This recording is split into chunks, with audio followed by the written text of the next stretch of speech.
Welcome back to our channel Madhu Shravan.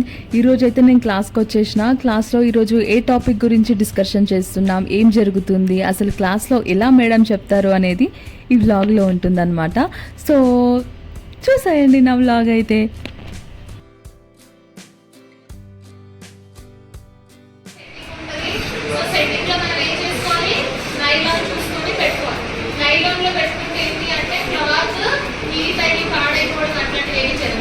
ఎక్కువ neat over heat అవ్వదు. Even స్టీమ్లో అయినా నార్మల్ ఐరన్ బాక్స్ అయినా నైలాన్లోనే పెట్టాలి.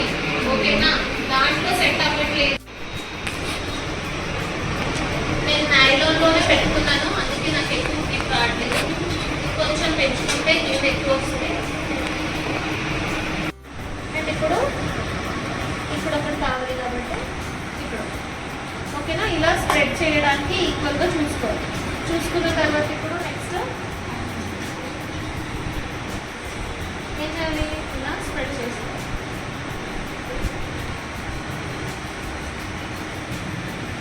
కొంచెం దూరంగా శారీ ఇది వచ్చేసి మనం ప్లేట్స్ ఇంట్లో ప్రాపర్గా మన సైజ్కి చూసుకోవాలి. అండ్ నెక్స్ట్ వచ్చేసి ఈ నెక్స్.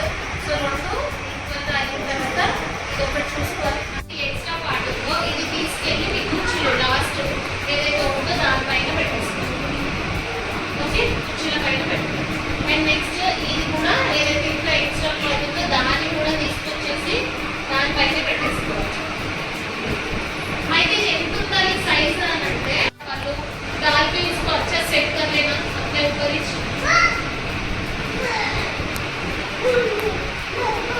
మంచిగా సెట్ చేసేసి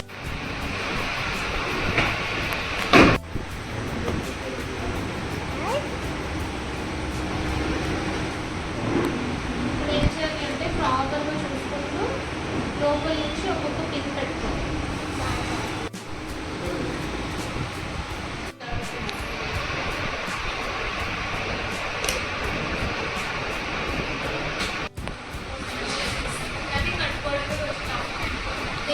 సో చూసారు కదా, ఈరోజు క్లాస్లో అయితే madam sari box folding, fluffy fleets ఇవన్నీ ఎలా చేయాలో అనేది చెప్పారనమాట క్లియర్గా. నేను వీడియోస్ అంతా మొత్తం ఏం తీయలేదు కంటిన్యూగా, ఎందుకంటే యూట్యూబ్లో కొడితే చాలా వీడియోసే వస్తాయి.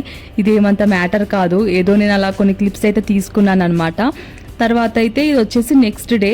అలా ఒక రోజు అయితే ఇలా మా బ్యాచ్లో ఒక స్టాఫ్ మెంబర్ బర్త్డే ఉంటే మేడం అయితే ఇక్కడ బర్త్డే సెలబ్రేషన్స్ చేస్తున్నారు.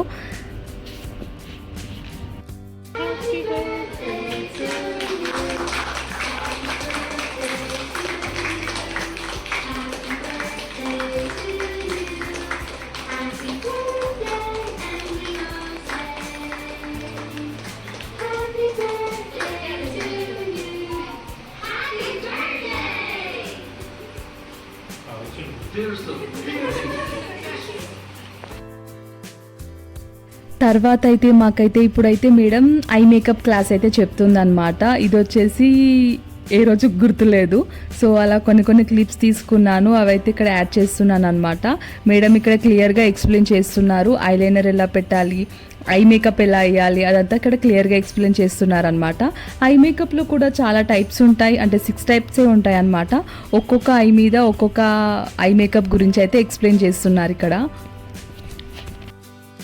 ఇక్కడ ఈ ఐ మేకప్స్ చూసి భయపడకండి, ఇవి మోడల్స్ కేసేవన్నమాట. బట్ అన్నీ నేర్చుకోవాలి కదా, అన్నీ నేర్చుకుంటేనే కదా పర్ఫెక్ట్ ప్రొఫెషనల్గా ఉంటాం. సో అందుకే అన్నీ ఎక్స్ప్లెయిన్ చేస్తున్నారు. బట్ రెగ్యులర్గా బ్రైడ్స్కి అయితే ఇవేం యూజ్ చేయరు. సో ఇట్లా ఒక్కో ఐ మీద ఒక్కో ఐ మేకప్ అయితే వేసి చూపించారు మాకు. ఇవే అనమాట బ్రైడ్స్కి యూజ్ చేసేటివి, నార్మల్గా యూజ్ చేసేటివి. ఇవన్నీ మోడల్స్కి యూజ్ చేసేటివి అనమాట. ఇవన్నీ ఎక్కువ అడగరు ఎవరు.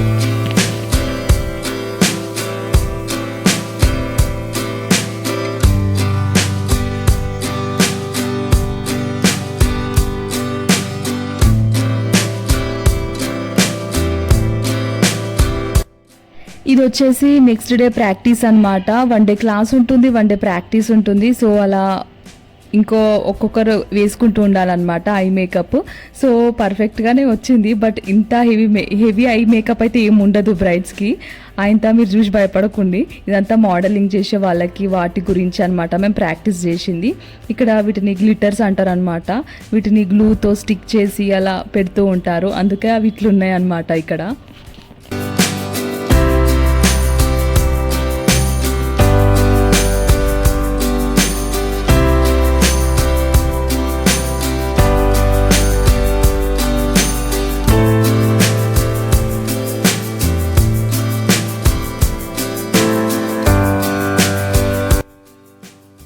కొంచెంగా టేప్ బోన్తో కూడా యూజ్ చేసుకోవచ్చు. ఓకేనా? సరే, next back side hair style చూసినప్పుడు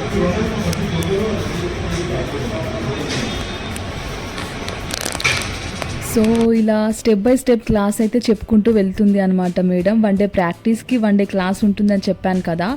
30 హెయిర్ స్టైల్స్ ఉంటాయి. ఇలా మనం గుర్తుపెట్టుకోలేం కాబట్టి 10 హెయిర్ స్టైల్స్ అయితే ఒకసారి చెప్పి, తర్వాత ఐ మేకప్ చెప్తుంది, తర్వాత మేకప్ గురించి చెప్తుంది. అలా స్టెప్ బై స్టెప్ అయితే చెప్పుకుంటూ వస్తుంది అనమాట మేడం.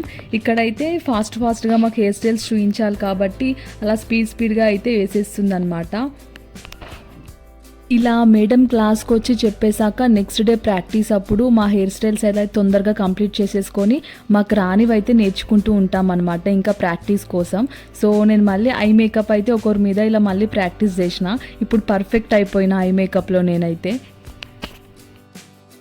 మనం క్లయింట్స్ దగ్గరికి వెళ్ళినప్పుడు అయితే ఐ మేకప్ ఒకటేసారి చేస్తాం కాబట్టి ఈజీగా అయిపోతుంది.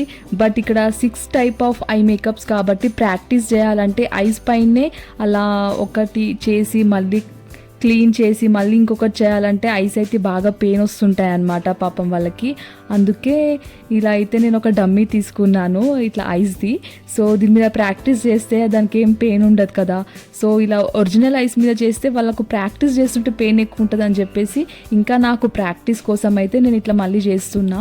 అక్కడ అవి ఎక్కువ లేకపోతే కూడా మా ఫ్రెండ్స్ చూసారా పక్కకి ఎలా చేస్తున్నారో, అలా హ్యాండ్ మీదనే ఐ డ్రా చేసుకొని మరి ప్రాక్టీస్ చేస్తున్నారు. అలా ఖాళీగా కూర్చోవడం ఎందుకని చెప్పి అలా ప్రాక్టీస్ చేస్తూనే ఉంటాం మేము. సో నేను అలా ప్రాక్టీస్ చేస్తుంటే చాక్లెట్స్ బాక్స్ అయితే వచ్చిందనమాట నా దగ్గరికి. తన బర్త్డే అనమాట, మా బ్యాచ్ మెంబర్లో ఒక ఆమె. సో తనకి విష్ చేసి చాక్లెట్స్ అయితే తీసుకున్నాను నేను. తనకి సర్ప్రైజింగ్గా మా బ్యాచ్ మెంబర్స్ అందరం కేక్ కట్ చేద్దాం, బర్త్డే సెలబ్రేషన్స్ చేద్దాం అని చెప్పి మేము ప్లాన్ వేసుకున్నాం. బట్ మేమందరం అలా బయటకు వచ్చేసరికి తనకు తెలిసిపోయింది తనకు కేక్ తీసుకురావడానికే వెళ్తున్నామని చెప్పి. ఇక అందరం కలిసి మిట్ట మధ్యాహ్నం ఎండలో అయితే వచ్చేసినాం బేకరీకి. 4 మెంబర్స్ అలా వచ్చామన్నమాట. సో ఇక్కడ కేక్ తీసుకొని తనకైతే బర్త్డే సెలబ్రేట్ చేసాం మేము. కేక్ తీసుకున్నాక కేక్ బిల్తో పాటు అలా కేక్ పైన స్పార్కిల్ పెడతారు కదా, దానికి కూడా బిల్ వేసారనమాట. నేను షాక్ అయ్యాను. కేక్ తీసుకుంటే స్పార్కిల్ ఫ్రీగా ఇస్తారు కదా, మీరు అలా బిల్ వేస్తారని చెప్పి నేను అన్నాను అనమాట. ఎందుకంటే మా దగ్గర కూడా బేకరీ ఉంది కదా, మేము ఫ్రీగానే ఇస్తాము. వీళ్ళు బిల్ వేసేసరికి నాకు డౌట్ వచ్చి నేను అట్లా అడిగేసరికి సరే మేడం ఫ్రీగానే ఇస్తాం తీసుకోండి అని అన్నారనమాట.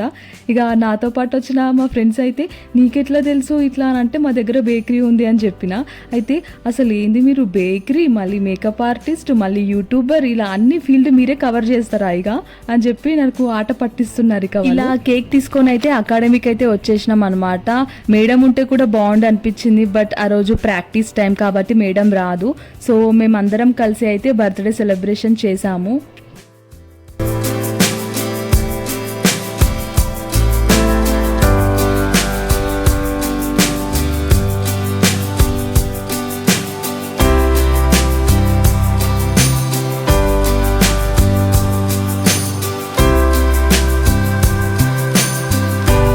సో ఇలా ఈరోజు అయితే బర్త్డే సెలబ్రేషన్స్ అయితే కంప్లీట్ అయిపోయాయి అనమాట.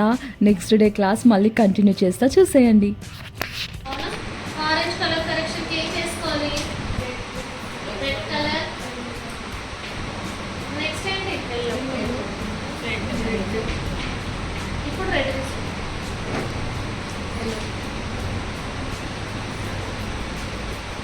ఓకే. రెడ్ ప్లస్ ఎల్లో ఏమవుతుంది? ఆరెంజ్ కలర్ అవుతుంది. కాబట్టి ఇప్పుడు మనం ఈ రెండింటిని మిక్స్ చేసుకొని చూద్దాం.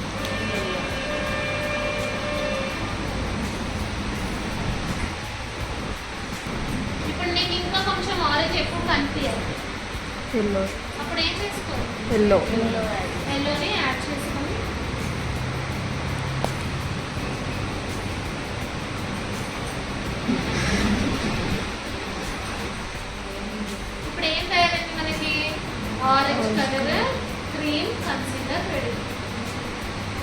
ఓకేనా. ఇంకా ఆరెంజ్ కలర్ డల్గా కనిపించాలంటే ఎల్లో కలర్ ఎక్కువ మిక్స్ ఏం రావాలి, గ్రీన్. గ్రీన్. సో మిక్స్ చేసి చూద్దాం. సో గ్రీన్ కలర్ ఏం యూజ్ చేసుకుంటాము, కలర్ కరెక్షన్స్ రావు, అంటే ఆరెంజ్ కలర్ గ్రీన్ కలర్ అలాంటివి ఏవి రావు, ఓన్లీ ఫౌండేషన్స్ మాత్రమే వస్తాయి.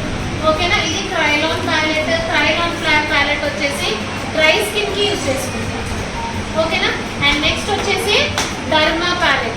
డర్మా ప్యాలెట్లో మనకి కలర్ కరెక్షన్స్ వస్తాయి, షేడ్స్ వస్తాయి, skin shades, foundation shades. So ఇది వచ్చేసి డర్మా ప్యాలెట్. దీన్ని మనము ఆయిలీ స్కిన్కి యూజ్ చేస్తాం. ఓకేనా. దీన్ని మనము ఆయిలీ స్కిన్కి యూజ్ చేస్తాం అండ్ కాంబినేషన్ స్కిన్కి కూడా వాడుకుంటాం. అండ్ నెక్స్ట్ వచ్చేసి సేమ్ డర్మా లాగే మనకి CP2 ప్యాలెట్ ఉంటుంది. మీరు డర్మా అయినా కొనొచ్చు, CP2 అయినా కొనొచ్చు. కాకపోతే ఇది కొంచెం క్రీమీగా ఉంటుంది, అంటే కొంచెం లూజ్గా ఉంటుంది. ఇదేమో కొంచెం గట్టిగా ఉంటుంది, అంటే టైట్గా ఉంటుంది. సో ఇది బ్లెండింగ్కి ఎక్కువ టైం పడుతుంది, బట్ ఎక్కువసేపు ఉంటుంది. ఓకేనా. ఇది చాలా క్రీమీగా ఉంటుంది, ఇది బ్లెండింగ్ తొందరగా అయిపోతుంది. కాకపోతే కొంచెం డ్రై స్కిన్ ఉంటే మరీ తొందరగా అయిపోతుంది. ఓకే. ఇవి ప్యాలెట్స్ అంటాం. ఇలా బాక్స్లో ఉండేవన్నీ మనము ప్యాలెట్స్. అండ్ నెక్స్ట్ వచ్చేసి సో ఇలా మేడం అయితే క్లాస్లో మాకు కలర్ థెరపీ గురించి అయితే చెప్పారనమాట. ఇదంతా మీకు చూస్తే అర్థం అవ్వదు, క్లాస్ విన్న మాకే అర్థం అవుతుంది. సో ఇక్కడ చూసిన వాళ్ళకంతా మీకు ఏం అర్థం అవ్వదు, అసలు ఈ కలర్ థెరపీ ఎందుకని కూడా తెలియదు మీకు. సో అట్లా అనమాట. ఇక క్లాస్ అయితే చెప్పింది బోర్డ్ పైన, మాకు ఇవన్నీ గుర్తుండాలి, మా బ్యాచ్ మెంబర్స్ అందరికీ కూడా గుర్తుండాలని చెప్పి ఈ వ్లాగ్ చేసిన నేను. ఇవి చూస్తే వాళ్ళకి ఆటోమేటిక్గా అన్నీ అలా మైండ్లో తిరిగిపోతాయి అనమాట. ఇలా కలర్ థెరపీ గురించి చెప్పాక నెక్స్ట్ అయితే ఒక హెయిర్ స్టైల్ అయితే చూపించారు. ఇది వచ్చి వాటర్ ఫాల్ హెయిర్ స్టైల్ అనమాట, ఫ్రంట్ది. సో హెయిర్ లీవ్ చేసుకుంటే అది వాటర్ ఫాల్ హెయిర్ స్టైల్ లాగా కనిపిస్తుంది, బట్ దాన్ని ఇలా కూడా తీసుకోవచ్చు. తర్వాత అయితే ఇలా కొప్పు హెయిర్ స్టైల్ అయితే చూపిస్తున్నారు, అంటే హెయిర్ బన్ హెయిర్ స్టైల్ అనమాట. ఓల్డర్స్ పెట్టుకుంటారు కదా, అది కాదు, యంగర్స్ చేసుకునేది హెయిర్ స్టైల్. ఓల్డర్స్ అయితే అది వేరే ఉంటుంది, యంగర్స్ కూడా పెట్టుకునేటట్టు ఈ హెయిర్ స్టైల్ ఉంటుందన్నమాట. అంటే రోజ్ లాగా అలా బన్ చేస్తారు, అదొక ఆర్ట్ అనమాట అలా చేయడం. హెయిర్ స్టైల్ అయితే ఇవన్నీ ఆర్ట్స్ మనం చేసుకోవచ్చు. సో ఇలా అన్నమాట మొత్తానికి అయిపోయింది. దీన్ని హోల్డింగ్ స్ప్రే కొట్టేస్తే ఇంకా పర్ఫెక్ట్గా అట్లనే ఉంటుంది, ఊడిపోదన్నమాట. ఇది వచ్చేసి రోజ్ బన్. ఇలా ఈ హెయిర్ స్టైల్ అయితే ఇప్పుడు చూడడానికి చాలా ఈజీనే ఉంది, కానీ చేసేటప్పుడు మాకు ఉంటుందిగా, నాకు అదే టెన్షన్గా ఉంది, ఎట్లా చేయాలి ఏంది అని చెప్పి. ఒకవేళ నేను ట్రై చేస్తే ఖచ్చితంగా పెడతాను, చూడండి. నెక్స్ట్ వచ్చేసి ఇలా మర్మైడ్ ట్విస్టింగ్ హెయిర్ స్టైల్ అనమాట, ఇది చూపించారు మేడం. తర్వాత నెక్స్ట్ డే ప్రాక్టీస్. ఇది ఫస్ట్ అయితే నేను రోజ్ బన్ హెయిర్ స్టైల్ దగ్గరికి అయితే పోలేదు, అది మెల్లగా చేద్దామని అనుకున్నా. ఫస్ట్ అయితే ఇది చేస్తున్నాను అనమాట, మర్మైడ్ ట్విస్టింగ్ హెయిర్ స్టైల్. ఇది కూడా మేడం చూపించారు, బట్ ఎక్కువ క్లిప్స్ తీసుకోలేదు నేను, కొంచెం యాడ్ చేశాను కదా అదే ఉంది. సో ఇప్పుడు వచ్చేసి నేనైతే హెయిర్ స్టైల్ చేస్తున్నాను అనమాట ప్రాక్టీస్ టైంలో. చూసేటప్పుడు అంతా ఈజీనే ఉండే, కానీ చేసేటప్పుడు అయితే చాలా ఇలా అయిపోతున్నాను నేనైతే. బట్ అలా బాగా ఓపికతో పేషెన్స్తో చాలా నీట్గా అయితే నా హెయిర్ స్టైల్ అయితే కంప్లీట్ చేసేసిన. చూడండి మీరే ఎంత ముద్దుగా వచ్చిందో నా హెయిర్ స్టైల్, అంటే నేను చేసిన హెయిర్ స్టైల్. సో మొత్తానికైతే ఈ హెయిర్ స్టైల్ అయితే నేర్చేసుకున్నాను, కంప్లీట్ చేసేసిన. నెక్స్ట్ ఇక రోజ్ బన్ హెయిర్ స్టైల్ అయితే ట్రై చేయాలి. ఇది చేసేసరికి హాఫ్ డే అయిపోయింది. నెక్స్ట్ ఇప్పుడు నా పైన కూడా తను కూడా ప్రాక్టీస్ చేయాలి కాబట్టి ఇంకో హాఫ్ డే అలా అయిపోయిందనమాట. ఇక మళ్ళీ ఖాళీగా ఉన్న రోజులలో మళ్ళీ ప్రాక్టీస్ చేసేటప్పుడు రోజ్ బన్ హెయిర్ స్టైల్ మళ్ళీ ట్రై చేయాలి. ట్రై చేస్తే ఖచ్చితంగా నేను షేర్ చేస్తాను. సో ఇక అప్పుడప్పుడు అలా టైంపాస్కి అయితే పక్క క్లాస్కి కూడా వెళ్తుంటాను అనమాట, అంటే బ్యూటీషియన్ క్లాస్. అక్కడికి కూడా వెళ్ళిపోయినా ఏం చేస్తున్నారని చెప్పేసి. చాలా డేస్ నుంచి హెయిర్ కట్ చేసుకుందాం అనుకుంటున్నా, ఇక్కడైతే ప్రొఫెషనల్గా చేస్తారు, మళ్ళీ ఫ్రీగా కూడా చేస్తారు కదా అని చెప్పి. ఆల్రెడీ నా హెయిర్కి అంతా క్రింపింగ్ ఉండే అనమాట, హెయిర్ స్టైల్ ప్రాక్టీస్ చేసింది కదా తను కూడా. సో అందుకే ఇలా వాటర్ స్ప్రే కొట్టుకొని మంచిగా నీట్గా హెయిర్ స్టైల్ కాదు హెయిర్ కట్ అయితే చేస్తున్నారు. అందుకే ఇక నేను కూడా చేయించుకున్నాను. నా హెయిర్ అయితే చాలా లాంగ్ అయిపోయింది, అంటే లాంగ్ ఉంటే ఇష్టమే నాకు, కాకపోతే ఇలా కొంచెం కట్ చేసుకున్నాను అనమాట ఈక్వల్గా రావాలని చెప్పి. తర్వాత అయితే హెయిర్ పచ్చిగా ఉన్నాయి కదా వాటర్ స్ప్రే చేశాక. తర్వాత హెయిర్ కట్ అయితే అయిపోయింది, బ్లో డ్రై చేస్తున్నారు ఇక్కడ. ఇలా చేస్తే మొత్తం హెయిర్ మంచిగా డ్రై అయిపోతుంది కదా.